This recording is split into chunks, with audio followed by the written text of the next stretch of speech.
Below is a concise, sourced briefing on the ASEAN peace deal ceremony that formalized an expanded ceasefire between Cambodia and Thailand, how President Trump reacted, and the concrete achievements and likely effects for both countries going forward. What happened at the ceremony?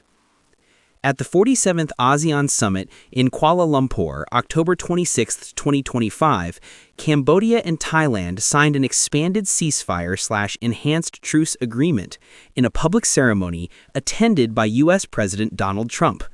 The ceremony built on an earlier ceasefire and added specific implementation steps. The new package reportedly included steps such as the removal of heavy weapons from the front line, cooperation on landmine removal, the release of detained Cambodian soldiers, and provisions for monitoring and verification. Journalists reported the agreement was meant to strengthen the July ceasefire and begin rebuilding confidence. How President Donald Trump reacted, or what he did. Trump played an active diplomatic role. He publicly pushed both sides to negotiate earlier this year, warned of economic pressure, and attended the signing. His intervention was widely credited with helping move the leaders to sign the enhanced agreement at ASEAN. Reuters and AP reporting confirm his attendance and that his public pressure helped prod negotiations.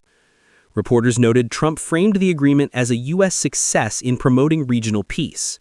He described it as reflecting the U.S. quest for peace and used leverage such as hinting at trade or economic consequences to press for a deal. Key facts. Load-bearing. Briefly sourced.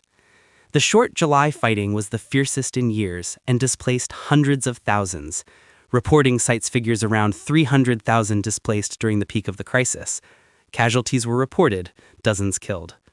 The New Deal attempts to prevent a recurrence. The agreement included an immediate release of prisoners, reported as 18 Cambodian soldiers released as part of the package, and commitments on weapons pullback and humanitarian steps. Relevant achievements from the ceremony and how they affect Cambodia and Thailand going forward. Below, I list tangible outcomes, achievements, from the ceremony and the main ways they will likely affect Cambodia and Thailand in the near to medium term. Formalized enhanced ceasefire with concrete steps. Weapons pullback, monitoring. Effect. Lowers near-term risk of cross-border skirmishes, creates space for diplomacy and reconstruction, and reduces immediate military pressure on border communities. Implementation will determine durability. Release of detained soldiers, confidence-building measures. Effect.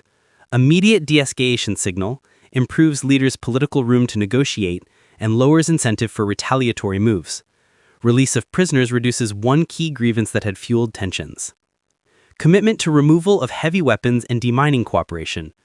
Effect for civilians, safer conditions at frontier communities, reduced risk for displaced people to return, and fewer lethal incidents from landmines or munitions.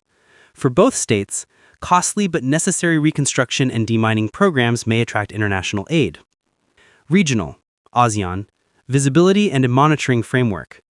Effect. ASEAN or third-party monitoring can increase transparency and create shared reporting metrics, which helps hold both sides accountable.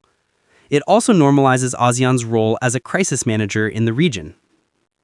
Humanitarian relief or path to return of displaced populations. Effect. Enables planning for phased returns, humanitarian assistance, and restoration of cross-border trade and markets that border communities depend on. Economic stabilization of border provinces depends on safe access. Numbers displaced were large. Stopping hostilities is prerequisite to returns. Diplomatic thaw that can unlock bilateral cooperation, trade, power, services. Effect. Reopening of border crossings and resumption of economic links, energy, trade, cross-border labor, will help local economies.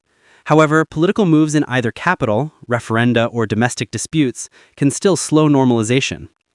International attention and potential aid or reconstruction funding. Effect. Global visibility, U.S. involvement, and ASEAN coverage raises chances of donor aid for demining, reconstruction, and displaced person support, especially if the agreement is framed as implementable. Domestic political pressure, particularly in Thailand, may produce further measures. Effect. In Thailand, there are domestic debates about border agreements, and even referenda on past border accords. This political pressure could complicate or accelerate formal demarcation talks and affect long-term settlement.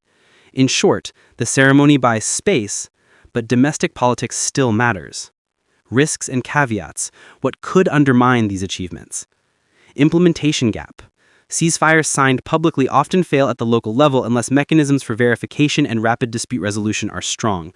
Early reports after past ceasefires showed allegations of local violations. Domestic politics. Moves like referenda or leadership changes, noted political fallout in Thailand earlier in the crisis, can undo diplomatic progress. Trust deficit among local communities.